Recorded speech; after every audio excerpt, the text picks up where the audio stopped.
Here's the second story that I'll tell, and this was I heard from Rabbi Shlomo Zalman Hecht, a very wonderful, great rabbi. He was one of the first rabbis in America. He was a rabbi in Chicago that he gave a class on Torah, an Orthodox class. Could be others. I mean, you can look in the, but he gave a class. This must be in the 40s on the radio. On the radio. Anyway, so this is one of the stories. He used to tell stories. It was beautiful. So here's one of the stories he told. Once there was a town where they would buy an etrog every year. The people would gather all their money together, and instead of each person buy like a grade 4 etrog, so they would pool all their money together. Let's say $500, and they would send one trusted person into town, which was about a 3-4 hour drive, go into town, and he would buy a beautiful etrog, and he would bring it back, and then everyone in the town would bless on this etrog.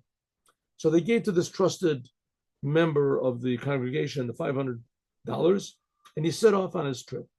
Set off on his trip. It's let's say a 4-hour trip. So he cuts his head set on the trip, and 2 hours into the trip, he sees what seems to be somebody standing on the side of the road, and knocking his head against a tree. He can't figure. He gets closer. He sees it's a Jew. It's a Jewish man, and it's not knocking his head against the tree, but he's like standing in back of the tree, and he's moving back and forth, weeping, crying, screaming. So he said, "What happened? What's wrong?" So the man said, "My horse died.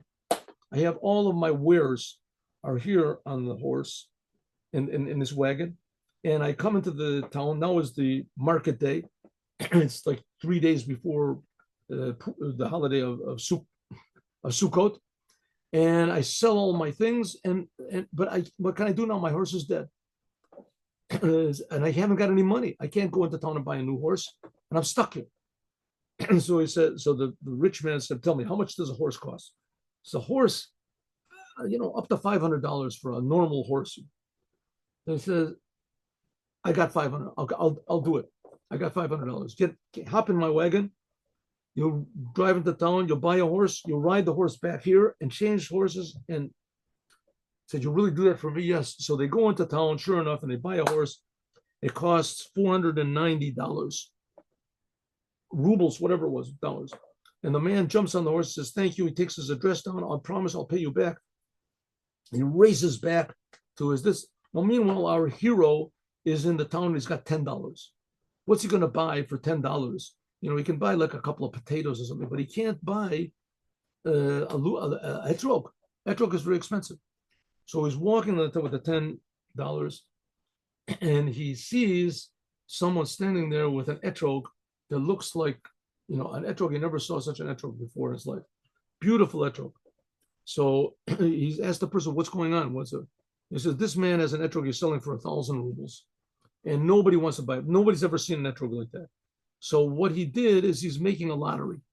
There's going to be 100 lottery tickets, 100 lottery, each one $10.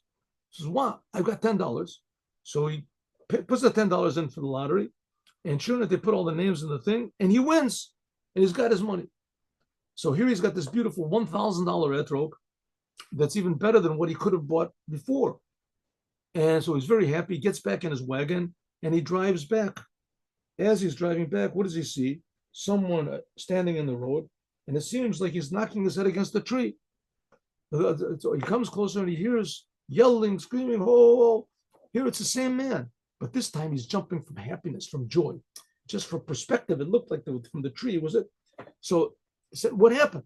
He said, "Oh, you won't believe it. You won't believe what happened." He said, "I came back here with the horse that I bought, and I really I'm grateful to you, for the horse that I bought. And I came back here and I found out that my first horse wasn't really dead. He was just like really tired. He was asleep, whatever. He was lazy.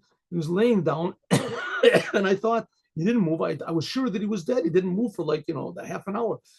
Didn't move, so I thought he was dead. But I came back. No, he was alive, and he was standing there eating grass. So I hooked up both horses to the wagon. We made it into the town in no time at all. I sold the horse that I bought back to the person that I bought it from with maybe $10 or something. I gave him a tip, and I sold all of the wares that I have, and I just went waiting here for you to come back. And I looked around and I didn't find you. I knew you had to come back in this way. here's your money back, your $500 back. And I made a lot of money from the what I sold. So now our chassid, because he gave away what he had and he threw himself only on God, so it ended up that he got a better etrog that he could have gotten. And he got it for free, he even got all the money that he put into it, he got it back. So it comes to show that if you really trust God and if you're happy, do it in a happy way, that God will repay you in a happy